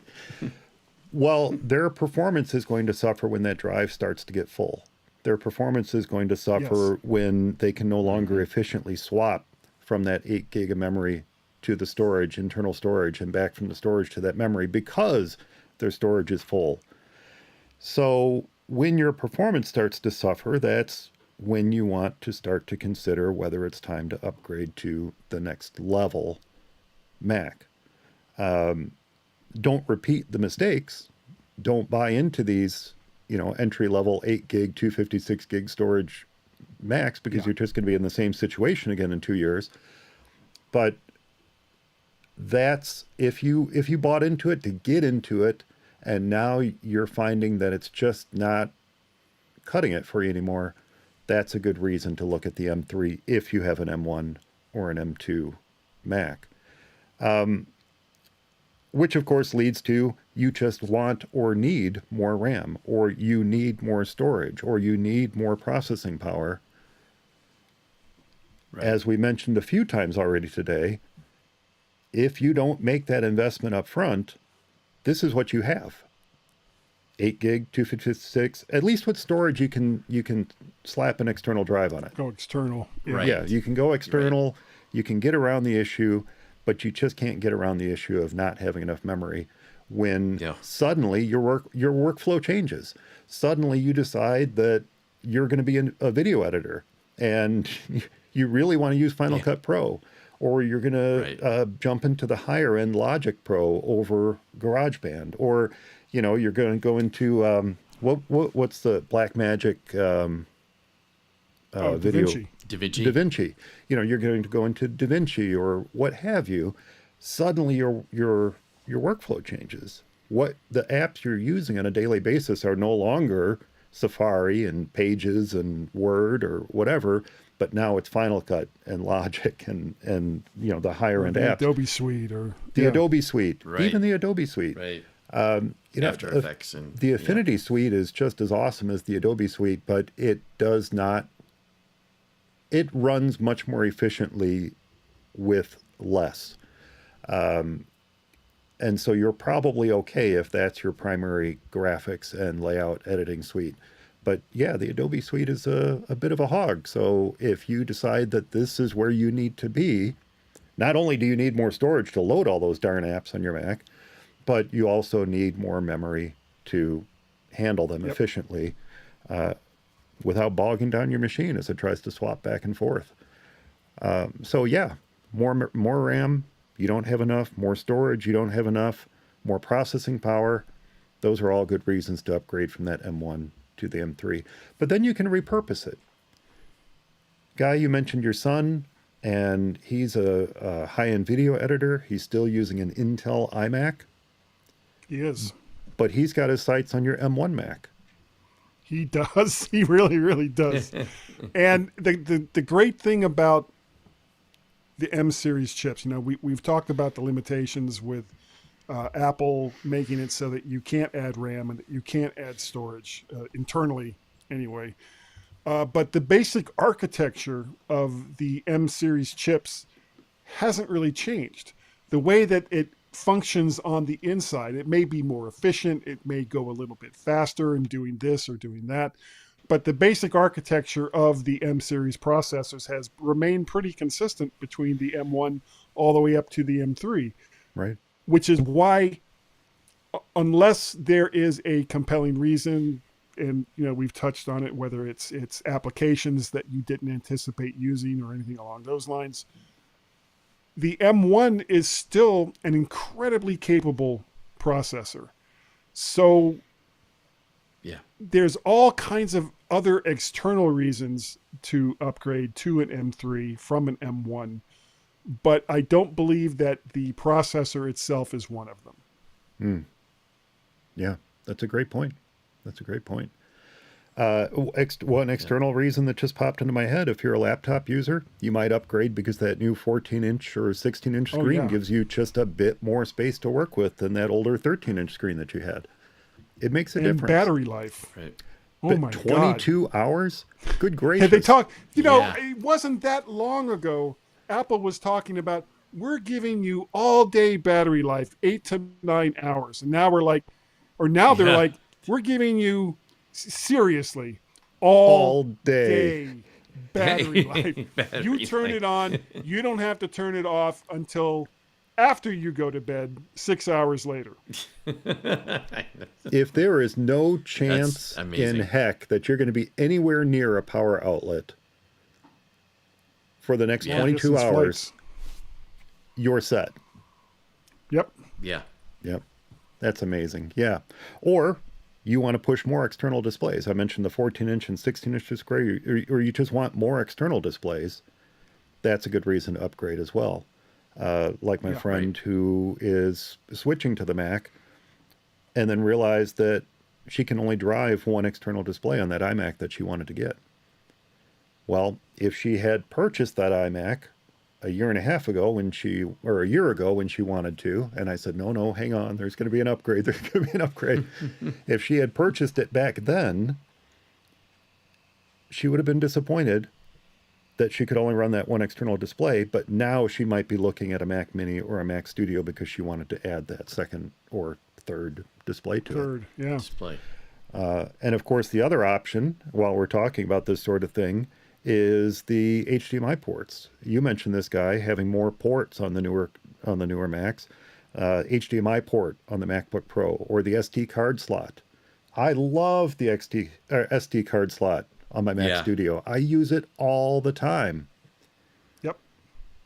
If I didn't have that, what would I be doing? I'd be dangling a dongle off the back of it and reaching around trying to figure out which slot it is. Do I have it? No, right there on the front. And he wants Absolutely to love it. dangle a dongle. Dangle a dongle. Yeah. Right? Yeah.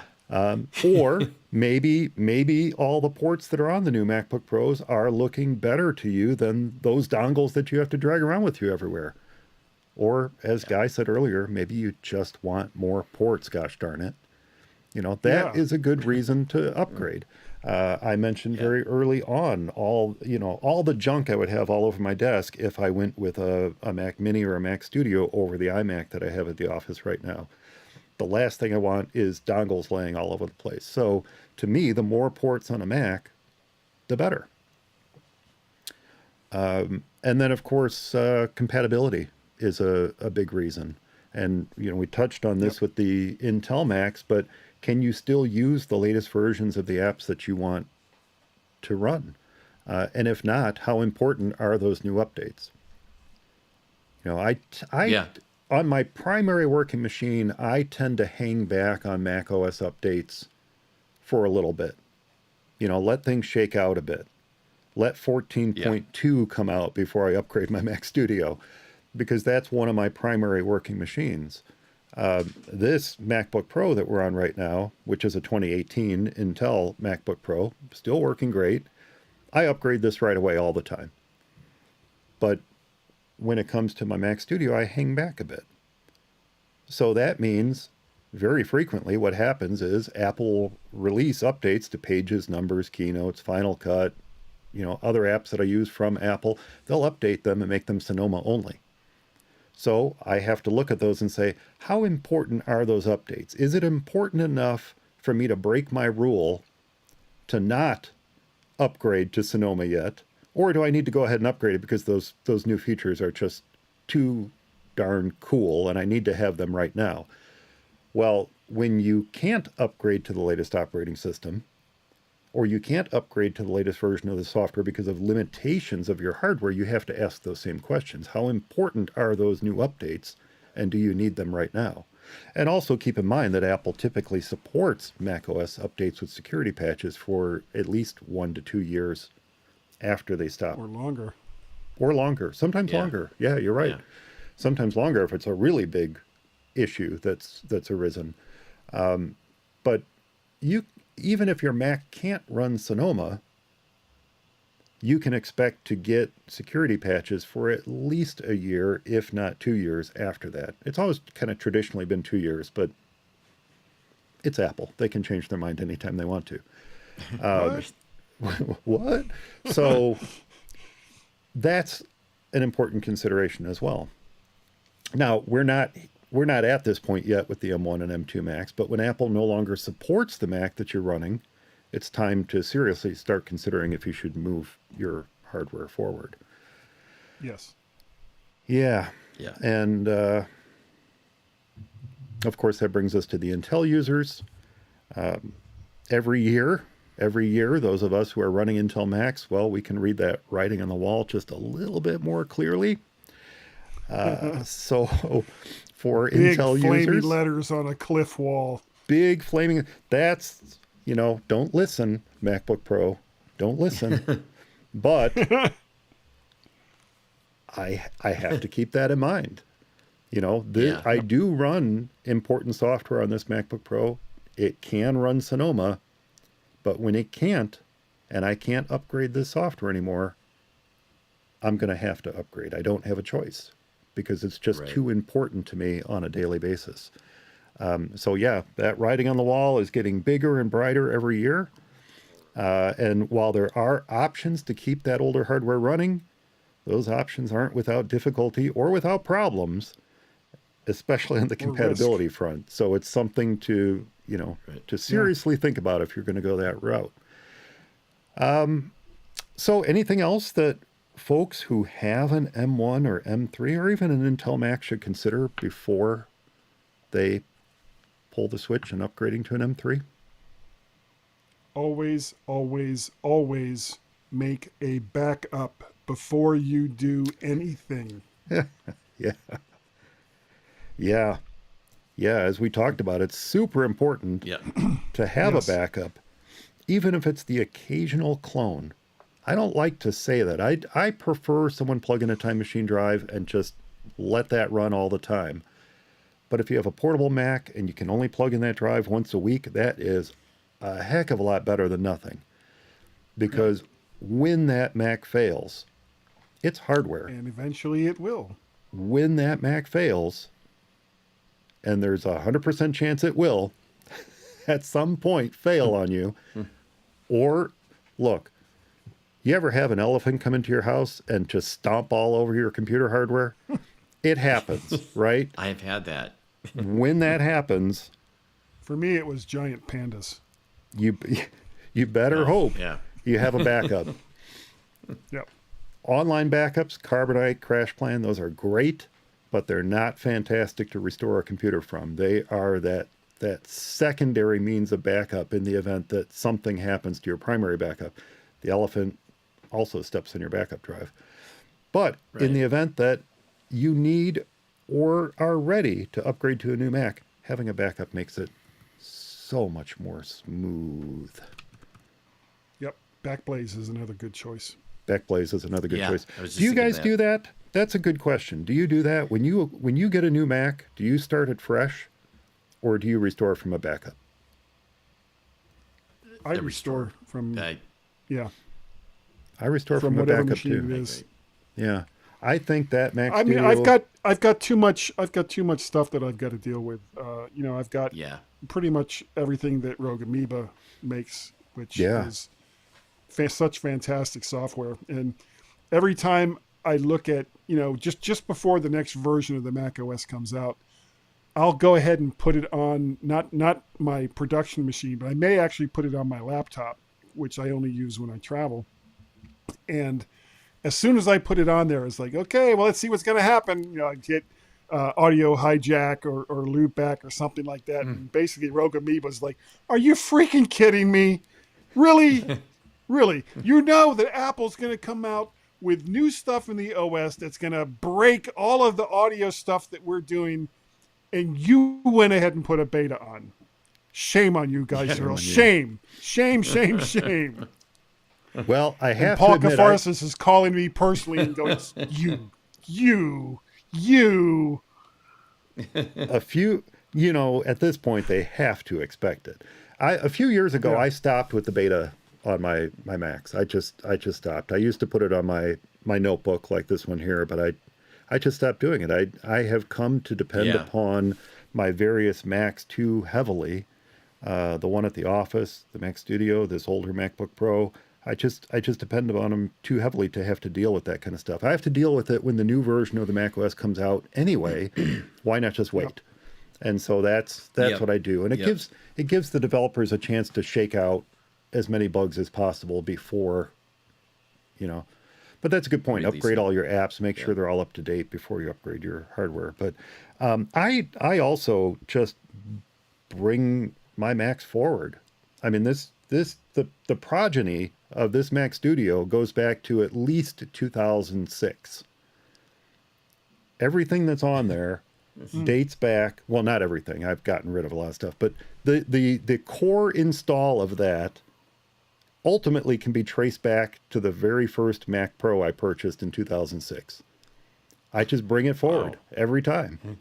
Yeah. Oh God. So- Okay. See, I haven't done that. When Yeah. when Yeah. I've made the processor jump, when I went from PowerPC to Intel, I started from scratch. When I went from Intel to M1, I started from scratch. Oh, you started from scratch it's- when you did that. Okay.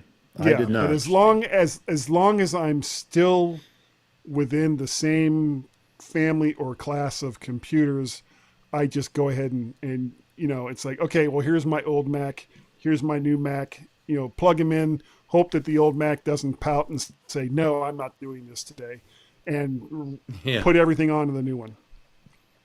I do miss target disk mode. I thought makes that was an sense. amazing feature of Macs that you could literally Yeah. migrate from your previous Mac to the new one by just turning your old Mac into a giant hard drive. Yep. I thought that was an Well, you amazing sort of feature. still can using Ethernet. You Yeah, can well, connect that's up true. two Macs via Ethernet, That's true, but but it doesn't. work with USB-C anymore. Yeah, But yeah, target Which disk I mode hate. was like, okay, I'm going to start the old machine, Control T, and Yeah. Yeah. it would just pop up as another hard drive on your new Mac, and you just run whatever they call the latest version of Migration Assistant, and you're good to go. And you're good to go. Yeah. Yeah. That was so awesome. Even when they switched it so that it worked over USB, you still had the FireWire icon floating around on screen as you put it into target disk mode. Yep. That was an FireWire awesome was feature. awesome for its time. Yeah. Yeah. I still It have was. So fast. I have a Thunderbolt to FireWire adapter on my desk at the office. I was originally running that JBOD that I was telling you about, the external Yeah. NAS that I use as just a bunch of disks.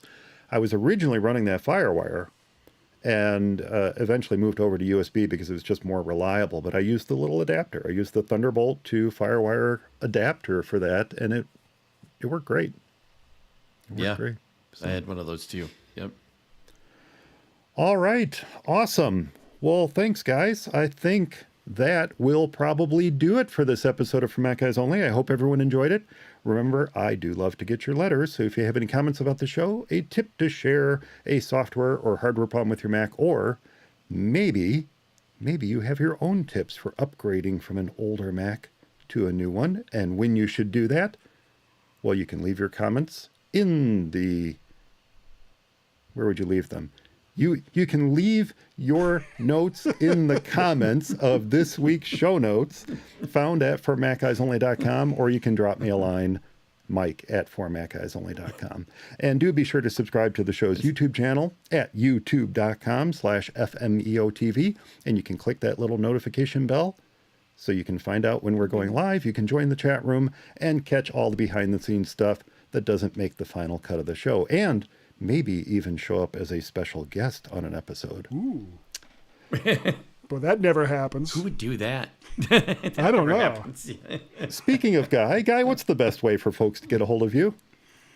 Oh my God, there are so many ways that you can reach me. You can contact me by the email client of your choice by typing in Guy at mymac.com, or you can also find me over on the Twitter X's, blah, blah, blah, blah, blah. Mac Parrot or Vert Shark. I am also Mac Parrot over on Counter Social and over at Mastodon.social. You can reach Gaz, my co-host for the mymac.com podcast, with Gaz at mymac.com. And of course, we're all over the place. Usually it's Guy and Gaz if you look around a whole lot. Or if you want to get a hold of Tim, who is the owner and head muckamuck for mymac.com, and say, why do you let these two guys continue to do the mymac.com podcast by going to feedback at mymac.com. And lastly, Uh-oh. Guy has That was muted Leslie. himself. That was lastly. Guy has muted himself. That is awesome. Where did he go? Well, Eric, And what's lastly, the best way for folks to get a hold of you? well, as usual, Eric at formacheyersonly.com, and it's I think at Eric EM on Twitter, X, like he said, and there's probably other ways too, but they're not as amazing and as fun. The formacheyersonly.com is great. I wonder what happened to Guy. Well, I think Guy is back. You said and lastly, he said lastly, and then you was disappeared. awesome. It was pretty awesome. It was good timing. It was Yeah. well. All that happened, one of my AirPods fell out, and it was like everything just went. Okay, I give up. Feedback did at it on purpose. mymac.com to talk to Tim. Well, it was like a dramatic exit. It was like, there he is. It was. Now he's gone. And I was all prepared to say, I think Tim has just given up when it comes to my Mac.